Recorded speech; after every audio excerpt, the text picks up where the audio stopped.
മഹാലക്ഷ്മി സീരിയലിൻ്റെ latest episode റിവ്യൂയിലേക്ക് എല്ലാ കൂട്ടുകാർക്കും സ്വാഗതം. പ്രതാപൻ കരുണയോടും ഉണ്ണിയോടുമായിട്ട് പറയണം, നിങ്ങൾ ഒരിക്കലും ഇനി വിഷമിക്കരുത്, എൻ്റെ മോൾ ഇനി ഒരിക്കലും വിഷമിക്കരുത്, അവനെ ഇല്ലാതാക്കാനുള്ള എല്ലാ കാര്യങ്ങളും ഞാൻ ചെയ്തിട്ടാണ് വരുന്നത്, അത്രയും ചെയ്യും എന്ന് ഉറപ്പുള്ള ഒരാളെയാണ് ഞാൻ കൊട്ടേഷൻ കൊടുത്തിരിക്കുന്നത്.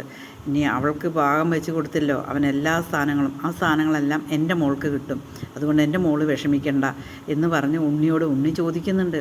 ഇനിയും അതേപോലെ തന്നെ ആവുമോ എന്ന് ചോദിക്കില്ല, ഒരിക്കലുമില്ല, ഇത് കറക്റ്റായിട്ടാണ്, അവൻ മേലോട്ട് പോകാനായിട്ടുണ്ട് എന്നിങ്ങനെ പറയണം കേട്ടോ.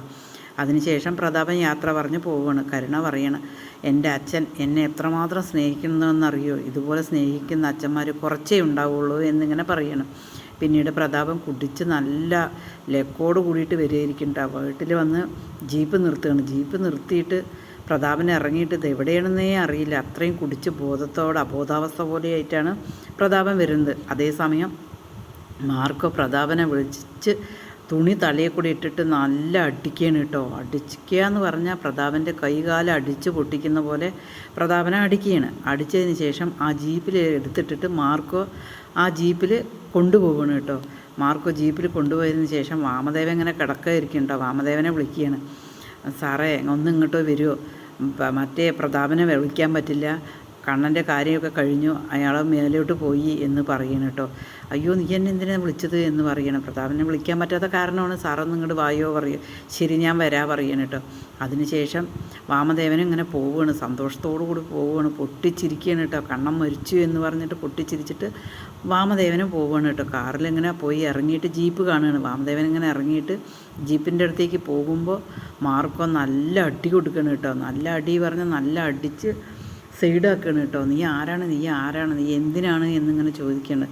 ഞാൻ ആരാണ് എന്തിനാണെന്നുള്ളതൊന്നും അറിയണ്ട, നീ ഇതാ അങ്ങനെ ജീപ്പിലേക്ക് തള്ളിയിടണം, ഇതവിടെ ഉണ്ട് നിൻ്റെ ആള്, അയാളെ എത്രയും പെട്ടെന്ന് ആശുപത്രിയിൽ കൊണ്ടുപോകണം, അത്രയ്ക്ക് എല്ലുകൾ ഞാൻ അടിച്ച് പരുവാക്കിയിട്ടുണ്ട്, അതുകൊണ്ട് ആശുപത്രി കൊണ്ടുപോകണം എന്നിങ്ങനെ പറയണം. അതിന് വേണ്ടിയിട്ടാണ് നിന്നെ ഞാൻ കുറച്ച് വെച്ചിരിക്കുന്നത്, എത്രയും പെട്ടെന്ന് ജില്ലാ ആശുപത്രിയിലേക്കോ എവിടെയാണ് പറഞ്ഞാൽ നീ കൊണ്ടുപോയിക്കോ എന്ന് പറയണം. അതേസമയം പ്രതാപന് ഒന്നും മിണ്ടാൻ പറ്റില്ല കേട്ടോ. എന്നെ എത്രയും പെട്ടെന്ന് ആശുപത്രിയിലേക്ക് കൊണ്ടുപോകാൻ എനിക്ക് ശ്വാസം എടുക്കാൻ പോലും പറ്റുന്നില്ല എന്നിങ്ങനെ പറയണം കേട്ടോ.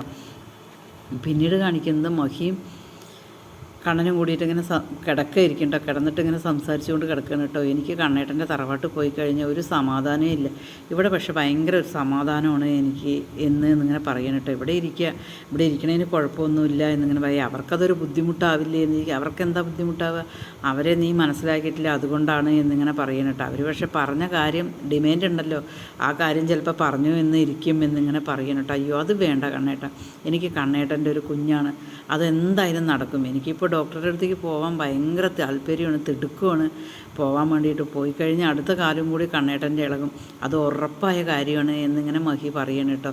താൻ ഒരുപാട് പ്രതീക്ഷ വെക്കേണ്ട, ആ പ്രതീക്ഷകളൊന്നും ഇല്ലാണ്ടായി കഴിഞ്ഞാൽ ഒരുപാട് വിഷമമാവും എന്നിങ്ങനെ കണ്ണൻ പറയണിട്ട്. ഇല്ല കണ്ണേട്ടൻ എല്ലാം ശരിയാവും എന്നിങ്ങനെ പറയണം. ഇനി എന്തായാലും കണ്ണേട്ടൻ അവിടെ നിൽക്കുമ്പോൾ ഞാൻ ലീവ് എടുത്ത് നിൽക്കും, അല്ല പറഞ്ഞ ഒരാൾ നിൽക്കണമെന്ന്. അന്ന് അനന്തം ഉണ്ടായിരുന്നല്ലോ, എന്നിട്ടും ഇങ്ങനെ സംഭവിച്ചില്ലേ, ഇനി അതുപോലെ ആരെങ്കിലും ചെയ്യേണ്ടി വരും, ഇനി അടുത്ത കാലം കൂടി ആവണമെന്നുണ്ടെങ്കിൽ എന്നിങ്ങനെ പറയണം കേട്ടോ. അതേസമയം മാർക്കോ ഫോൺ ചെയ്യണം കേട്ടോ. ആരാണ് എന്നിങ്ങനെ ചോദിക്കണം മഹി. ഞാൻ അന്ന് രക്ഷിച്ചില്ല അയാളാണ് എന്നിങ്ങനെ പറയണം കേട്ടോ. അത് കേൾക്കുമ്പോൾ മഹിക്ക് ഭയങ്കര സന്തോഷമാകും. എന്താ വിളിച്ചത് എന്ന് ചോദിക്കണം. നിങ്ങളുടെ രണ്ടാനച്ഛനെയും ആരാണ്, വാമനോ അയാളിനെ ഞാൻ അടിച്ച് പരവാക്കിയിട്ടുണ്ട് പറയണം. എന്തിനാണ് എന്ന് ചോദിക്കുകയാണ് കേട്ടോ. എന്താ കാര്യം എന്ന് ചോദിക്കണം. നിങ്ങൾക്ക് വേണ്ടിയിട്ട് തന്നെയാണ്, അയാൾ വല്ല കേസോ എന്തെങ്കിലും കൊടുക്കുകയാണെങ്കിൽ കണ്ണേട്ടനോട് എന്നെ വക്കീലല്ലേ, എന്നെ ഒന്ന് രക്ഷിക്കണം എന്ന് പറയാൻ വേണ്ടിയിട്ടാണ് ഞാൻ വിളിച്ചിരിക്കുന്നത് എന്നിങ്ങനെ പറയണം കേട്ടോ. മഹി അതേ സമയത്ത് പേരൊക്കെ ചോദിക്കുന്നുണ്ട് കേട്ടോ. പേരൊന്നുമില്ല, അങ്ങനെ കേസ് അവർ കൊടുക്കുകയാണെന്നുണ്ടെങ്കിൽ അപ്പോൾ എല്ലാ കാര്യങ്ങളും അറിയുക എന്നിങ്ങനെ മഹിയോട് മാർക്കോ പറയണം കേട്ടോ. അതിനുശേഷം പെട്ടെന്ന് തന്നെ ഫോൺ വയ്ക്കുകയാണ്. അതിനുശേഷം കണ്ണനോട് പറയണം മഹി ഇങ്ങനെ എന്നെ രക്ഷിച്ചില്ലേ അയാളാണ് എന്നിങ്ങനെ പറയണം. തിരിച്ച് വിളിക്കാൻ പറയുമ്പോൾ വിളിക്കുകയും കിട്ടില്ല കേട്ടോ. അതിനുശേഷം കണ്ണനോട് ഇങ്ങനെ പറയണം, എന്നെയും കണ്ണേട്ടനെയും രക്ഷിച്ചത് ഒരേ ആളാണെങ്കിൽ അത് ദൈവമായിട്ട് പറഞ്ഞയച്ച ആളാണ്, എനിക്കെന്തായാലും വീൽ ചെയറിലല്ലേ, അതുകൊണ്ട് ദൈവത്തിൻ്റെ ഒരു കരങ്ങൾ നമ്മളുടെ കൂടെയുണ്ട്, അതാണ് അങ്ങനെ. എന്തായാലും ആ ചെറുപ്പക്കാരനോട് നമുക്ക് ശരിക്കും നല്ല കടപ്പാടുണ്ടാവേണ്ടതാണ് എന്നിങ്ങനെ കണ്ണൻ പറയണം കേട്ടോ.